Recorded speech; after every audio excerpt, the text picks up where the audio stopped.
You told the president, you said, be prepared because it will be coming to your shores, America, to your door, you said. And your advice to Obama was to remember the words you're making to other nations. Well, today, our dear brother, has to be very, very careful in this decision that he and his Secretary of State and Sarkozy and Prime Minister Cameron and others are planning. They would love to go into Libya and kill Brother Gaddafi and kill his children, as they did with Saddam Hussein and his sons Qusay and Uday.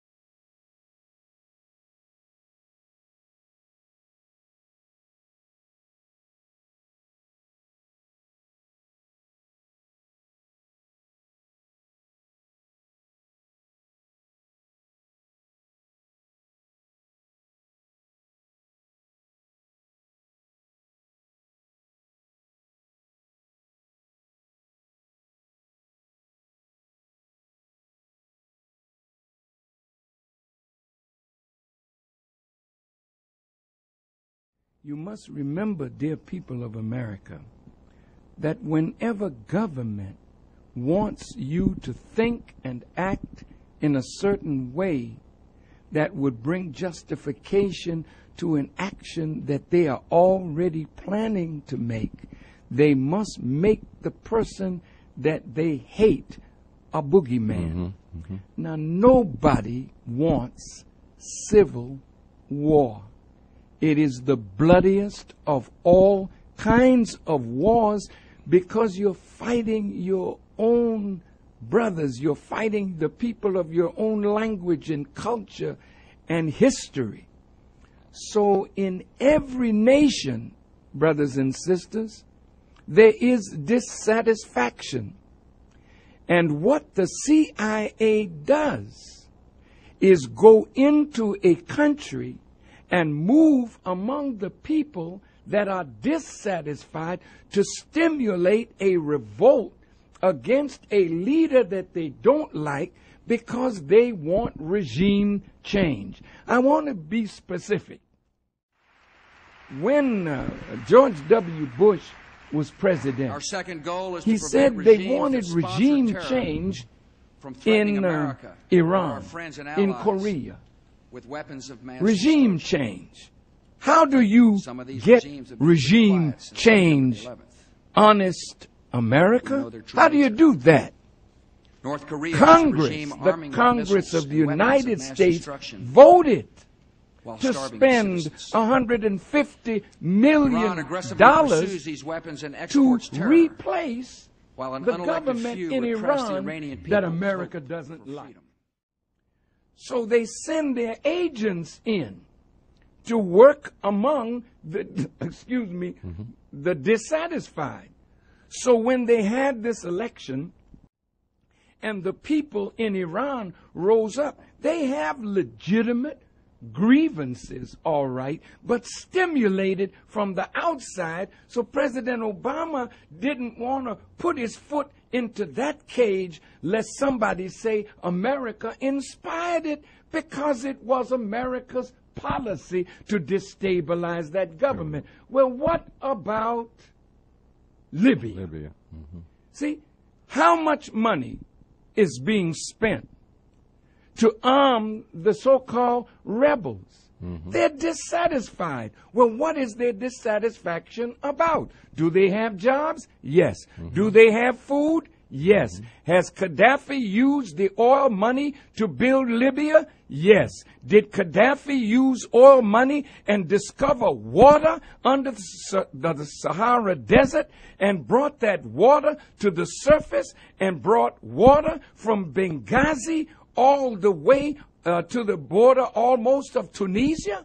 Did he impose farming in the desert so that they could feed their own people? Yes. Are there billions of dollars that he's spending building homes, building apartments for his people? Yes.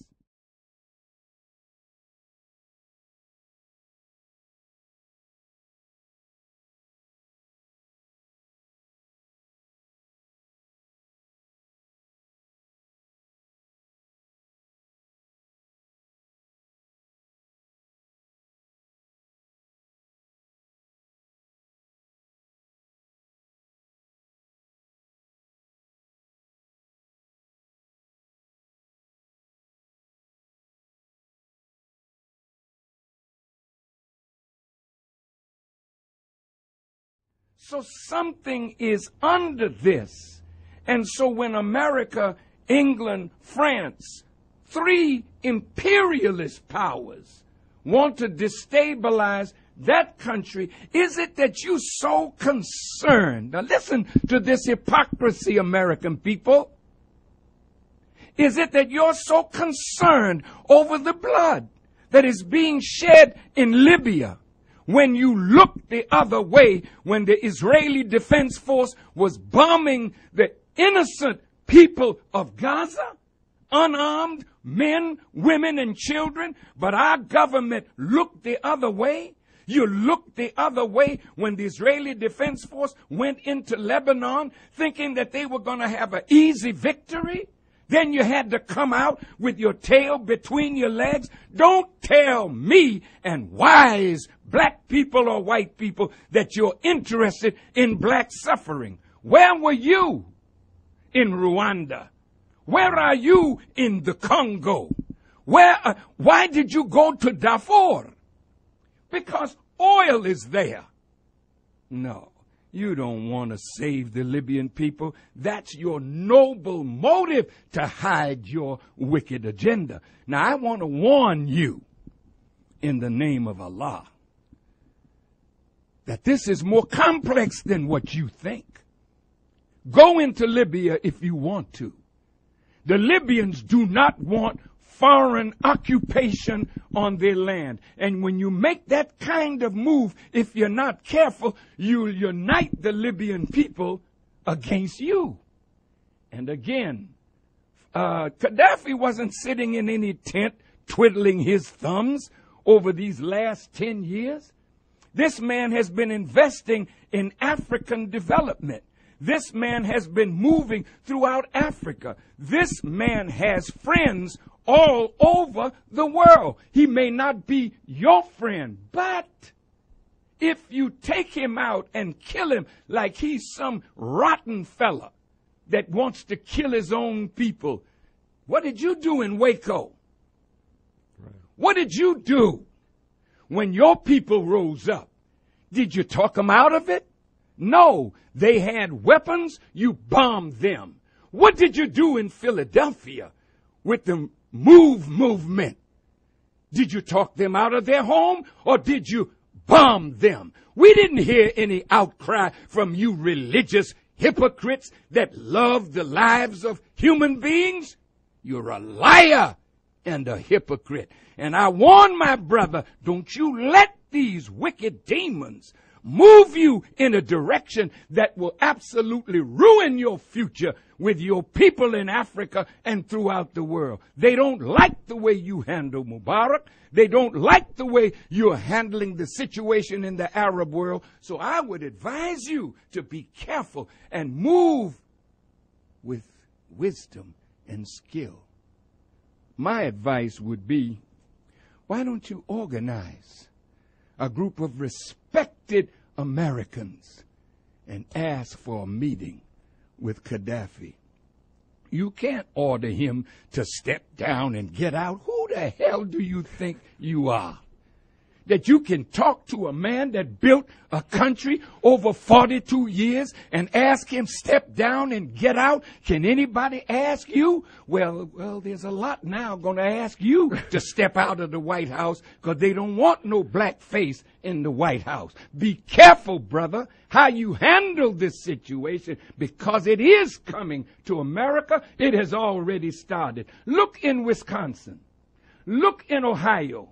Look at what's going on in your country and remember your words because the American people are rising against their own government. It's not Muslims, it's not black people, it's white militia that are angry with their government and they are well armed. Are you going to tell them, put your arms down and let's talk it over peacefully?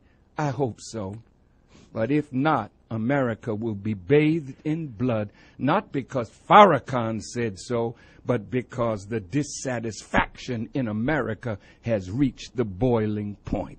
Be careful how you manipulate the dissatisfaction in Libya and other parts of the Muslim world.